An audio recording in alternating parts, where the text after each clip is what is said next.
Hello, everybody. Thank you for coming. I'm Jack Liu. I'm a data science intern at Plotly, and I'm going to talk about modern financial visualization tools. And so humans are visual creatures, and this is why financial visualization is such an important part of a quant or trader's workflow. Current solutions in the closed market can be segmented in roughly the retail level, the prosumer level, and the institutional level. So on the retail level, we have tools like Yahoo Finance, Google Finance, and a variety of apps like Robinhood, etc. And these platforms are widely accessible, but needless to say, they are not suitable for any type of meaningful data science work. The data provided out there may be okay, but the charts these platforms offer are really lacking feature-wise. And so moving on to the prosumer level, tools like TradeStation, MetaTrader, and NinjaTrader appear. You can actually do quite a lot with these platforms, and most of these can even connect you to a live broker like Interactive Brokers. But the main issue with these platforms is vendor lock-in. So perhaps you may want to do some backtesting in NinjaTrader, but then you realize the backtesting module there is actually quite mediocre. And so then you will have to switch all of your algorithms to a general purpose language like Python afterwards. And so finally, similarly with the institutional solutions like Bloomberg or Thomson Reuters Icon, these tools are actually very powerful, but they are state-of-the-art, but they are also very expensive. And so the problem here is that not every trader out there can pay $20,000 a year for a Bloomberg terminal. And so, as I was saying, in the past few years, there has really been a surge of many people wanting to get into algorithmic trading. Popularized by books like Ernie Chan's collection, many people coming from a data science or from a technical background are moving into building some smaller scale operations that are usually automated by technology. They may not have access to the best institutional tools out there, but open source solutions provided can mostly fill in the gaps. And so looking at the Python quant ecosystem, we see that it's mostly filled by excellent backtesting and research libraries. So you have libraries like Zipline, PyAlgotrade, Backtester, etc. And many others build their own libraries. But I haven't seen many libraries out there that are really dedicated to financial visualization. So how do we address financial visualization within the Python ecosystem? And so a way here would be to use general purpose visualization tools. So in Python, that means Plotly, Cufflinks, Bokeh, Matplotlib, Seaborn, etc. And these tools have the advantage of being tightly integrated with the general data science workflow as well. General visualization tools are also very powerful, but in order to really get the most out of it, sometimes you need to do some heavy coding and customization. And so although the tools outlined above can do most of the visualization and analysis required, there are two major issues that I see with the Python quant ecosystem. And first of all, there is no library that directly addresses the issue of time series charting. And second, financial visualization, not just with time series data, but really visualization in general requires a high level of interactivity, and especially in finance. Because in many cases, you'll want to find patterns between, say, multiple time series, but these patterns are only visible for only a certain time range. So say you're trying to do like a co-integration heat map between like a series of equities. If you're only plotting the heat map over like the entire period of time, then you might miss, say, only this specific period certain stocks were co-integrated, and therefore you really need to zoom in into the data to find some patterns that are missing. And so I'll spend the rest of my presentation talking about how we can address these two issues. And so to address the first issue, I've developed a library called py-Quantmod. You may be familiar with R's Quantmod as shown by the image to the left, and py-Quantmod is really inspired by that library. You may also be wondering what exactly new does py-Quantmod offer? And the answer is absolutely nothing. But it's really an intuitive API that really wraps around tools that you may already know. And so George Santos this morning talked about cufflinks, and it's a library that allows for rapid data exploration over Plotly. And Quantmod is really built in the same philosophy. To get the final chart result that you see on the left, all you need to do is to write the 6 lines of code that you see at the right, and that's really it. If you want to add a technical indicator, all you have to do is call an add indicator function, and it will be sequentially added to your chart object that will plot. And so really, it may not seem much, but let's compare with what we would need to similarly do in pure Plotly to reproduce the results. And so really, by comparing the two results, we see that Quantmod facilitates financial charting in Python through a higher-level API. And so instead of manually defining your axes and then their domains to make subplots, subplots are automatically created anytime you add a non-moving average indicator.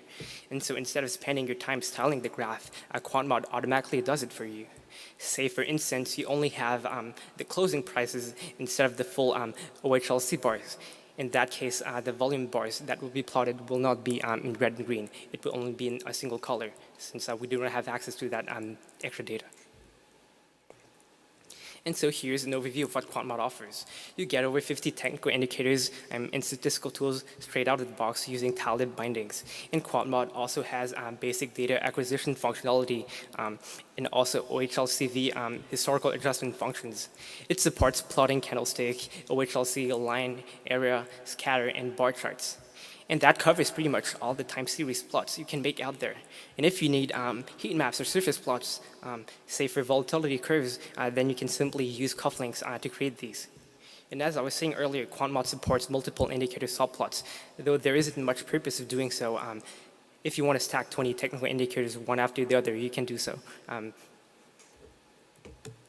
And Quantmod is also based upon a chart object. And under the hood, that chart object stores data contained inside pandas data frames. And so by simply calling the internal data containers, we can get back the data frame and use it in another part of the research or trading workflow. And Quantmod is based off Plotly, which allows for a high degree of interactivity in the plots straight out of the box. And finally, Quantmod integrates with Dash since it returns Plotly figures under the hood. Plotly is already highly interactive, but Dash adds a whole new level of interactivity to charts, financial or not, and I'll talk about Dash later on.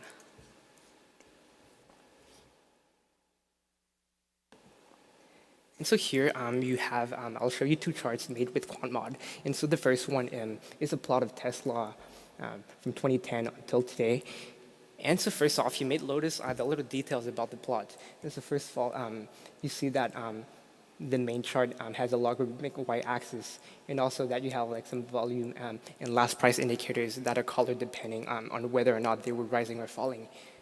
But on top of that, since it's like any other Plotly graph, you can also decide to pan on your data, or also decide to zoom in on specific portions of it to really highlight specific points that you want to choose. Another interesting thing you can do is really play around with the buttons provided here that allow you to rescale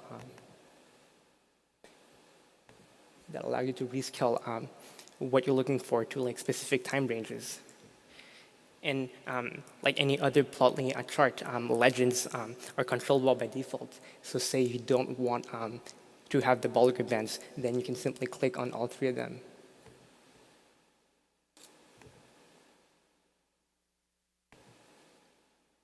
And they will disappear. Similarly, say you don't want the MACD line and the MACD signal line, and you only want to keep the histogram. And so really all you're left with in the bottom here is the histogram. And so moving on to the dark theme that's provided by default in Quantmod. In this case, it's basically really similar to the one I've shown previously, except that the color is inverted. And here I also wanted to show you that Plotly has this new feature called spike lines. And really what it allows you to do is really hover on top of like specific data points and really make sure that like all your data is aligned properly. And of course, like any other Plotly graph, you can simply go in the workspace and add like a shape. Here I'm highlighting the area where Tesla rises in price rapidly, and then simply save back the plot. And so you're not limited to using Python only. You can edit and share your charts later with other people as well.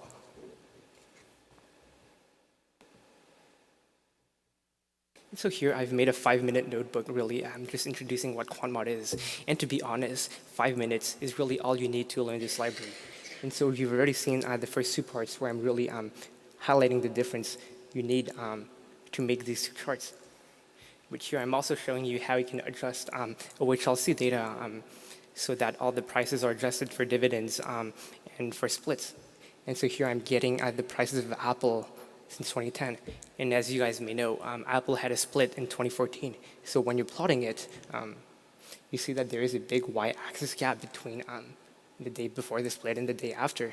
And so you don't want that when you're charting.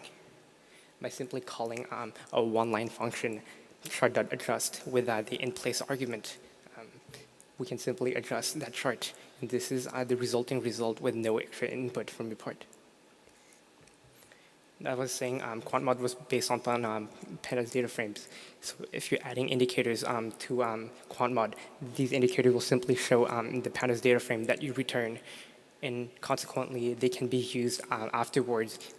So say you want the exponential moving average, you can simply return the pandas data frame, and then it will return to you simply, and you can simply use regular pandas syntax to get back the data that you wanted.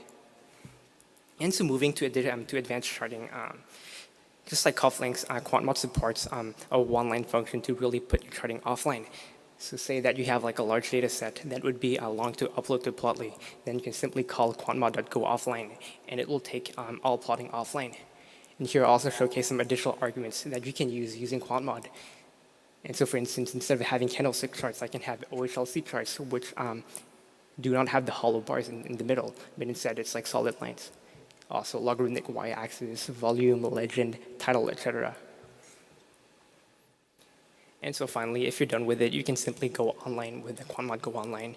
And finally, when you're returning a figure, then this figure can be used using Plotly Dash to make really interactive web apps. And this is what I'm really going to talk about right now.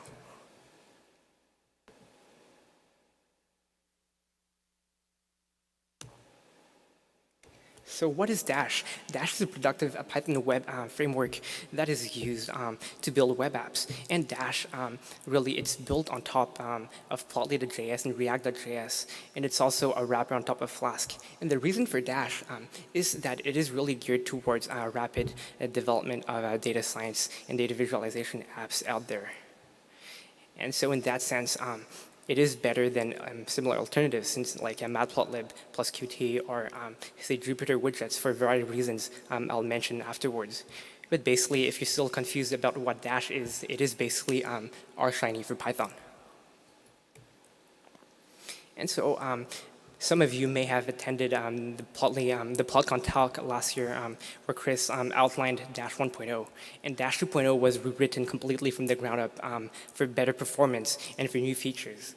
And so Dash 2.0 features supercharged components such as drop-downs, sliders, radio items, multi-sliders, and of course graphs, and many more that can really interact together to make web apps. But perhaps the most important feature of Dash 2.0 is that all of these items are input-output agnostic. And what I really mean by this is that, say, in a framework like R-Shiny or Jupyter widgets, usually the input sliders you have to be input sliders. They cannot be used for something else. And the graph that is displayed is really just there for output. But in Dash, these restrictions do not apply. So in that sense, an input from a graph can be used to control another graph, or an input slider can really serve as an output to toggle the visibility of a second input slider. And as you can see on the video on the right, this is exactly what I'm doing. So notice that I'm doing a lasso selection on the data on the left, and the data on the right updates automatically. And so finally, just please be mindful that Dash 2.0 is still under private development, but it will be open source really soon during summer 2017. So really keep tuned to any updates that we're making.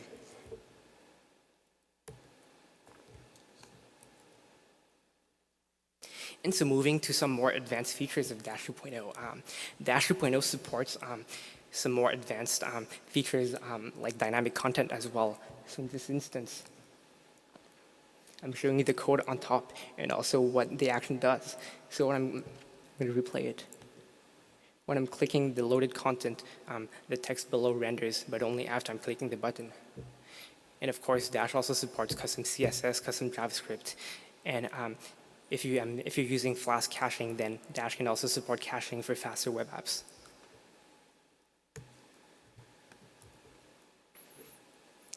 And so the interactivity that's really provided by Dash can be integrated using other libraries such as Quantmod to really do some powerful visualizations out there.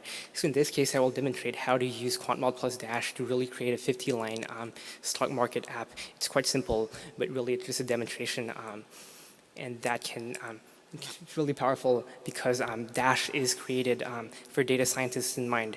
And in that sense, you do not need some web development experience to really create powerful web apps. As long as you know basic HTML and CSS, then you're good to go. So here I'll show you where's that?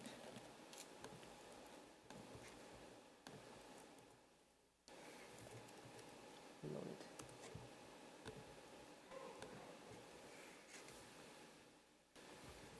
So here you see a Dash app with two sliders, two input on the top. So the first one controls which stock that you're selecting, and the second one is a list of technical indicators that you can add on top of the stock. So let's play a bit with it. Say I want to add an exponential moving average. It simply goes, I click it, it simply renders an RSI. Say I want MACD and Bollinger Bands. So everything has loaded. See, I want to change the stock that I'm using here. And now it changes to Apple. Say I delete Bollinger Bands by mistake. I can simply click undo here at the bottom. It should undo the last action, as you can see here.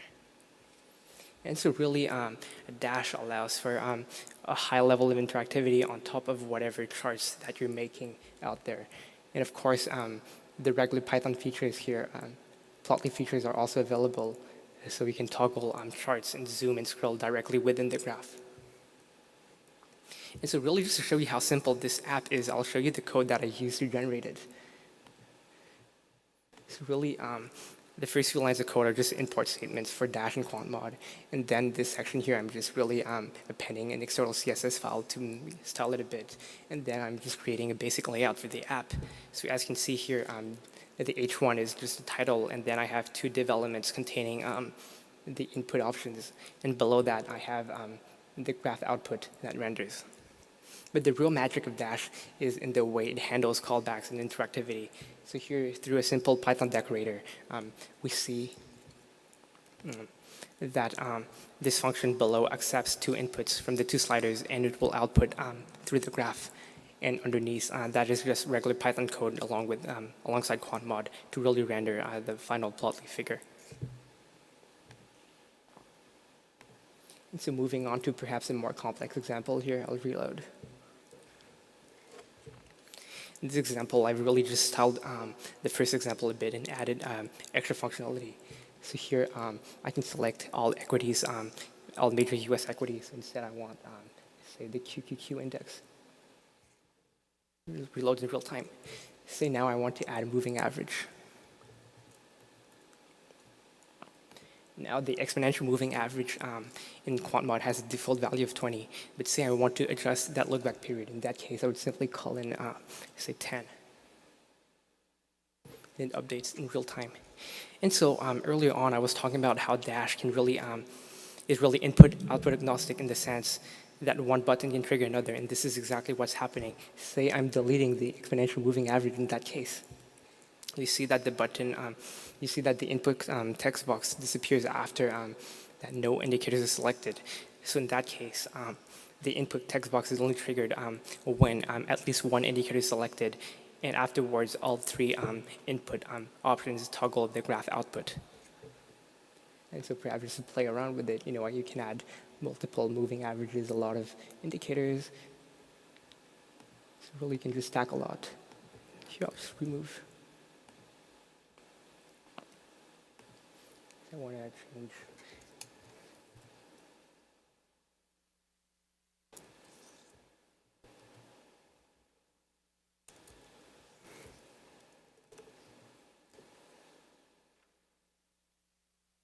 And so you see that Dash updates everything that you see in real time. And it's really powerful to make visualizations that way. You may You may think that this application is really simple, much more simpler than the Google Finance example I was talking earlier. But the difference between this and Google Finance is, first of all, that you have control over all your data. And second of all, since the app is just regular Python, you can very easily link the resulting data frame, say, to a backtesting module. So I didn't implement that, but it would be actually trivial to just do a backtesting underneath, depending on like some factors, and it will instantly render with Dash as well.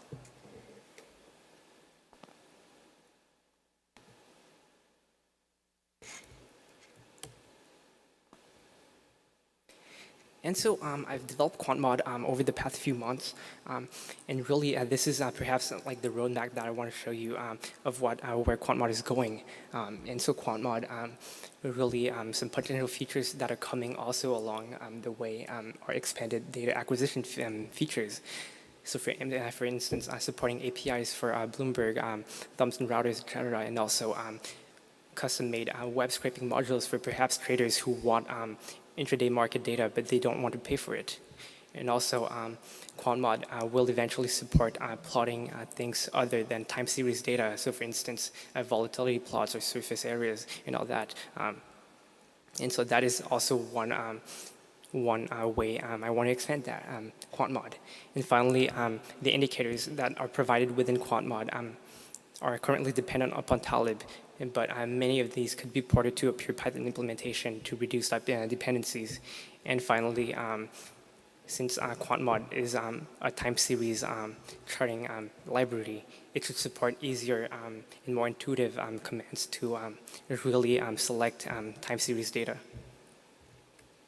And as for Dash, the goal here is to really open source Dash within the next 8 weeks, and also to release an enterprise version this summer, which will support really app permissioning and also Git-based app deployment for enterprise users who want these features as well.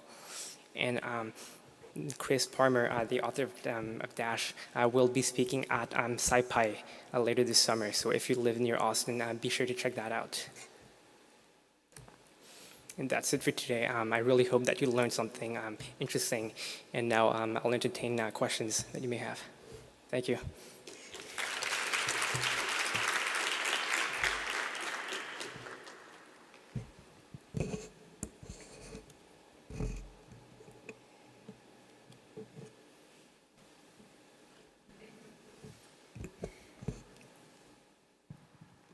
Really great stuff. I was wondering if Talib is still in development or if it's pretty much feature complete. As far as I'm concerned, Talib was developed like around the years 2000, but it's a popular library that like features many technical indicators. But as far as I'm concerned, it's pretty much feature complete in the sense that like no new indicators are really coming in. Someone. So this is really cool stuff. Do you think about cross-sectional visualizations? Like a lot of this was time series, but do you have plans to develop sort of more cross-sectional to think about, like universes of many tradable instruments at the same time and how they evolve through time? So really, it's a good question, and I was exactly talking about like expanding charting functionality outside of time series. So for instance, surface plots are heat maps really, so perhaps with heat maps you can really target like a whole group of equities and really find correlations between them. And the cool thing right now is that even though Quantmod doesn't support this, you can use cufflinks or pure Plotly to really just do these charts and then interact using them using Dash. And Dash, in that respect, is ready, can already do like these cross-sectional analysis directly on the graph, and it's really powerful.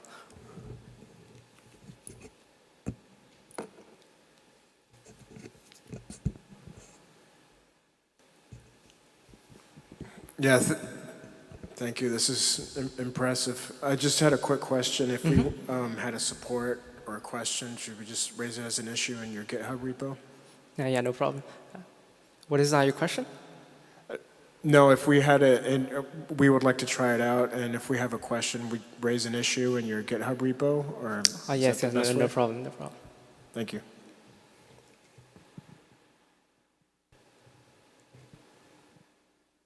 All right, thank you. Thank you very much.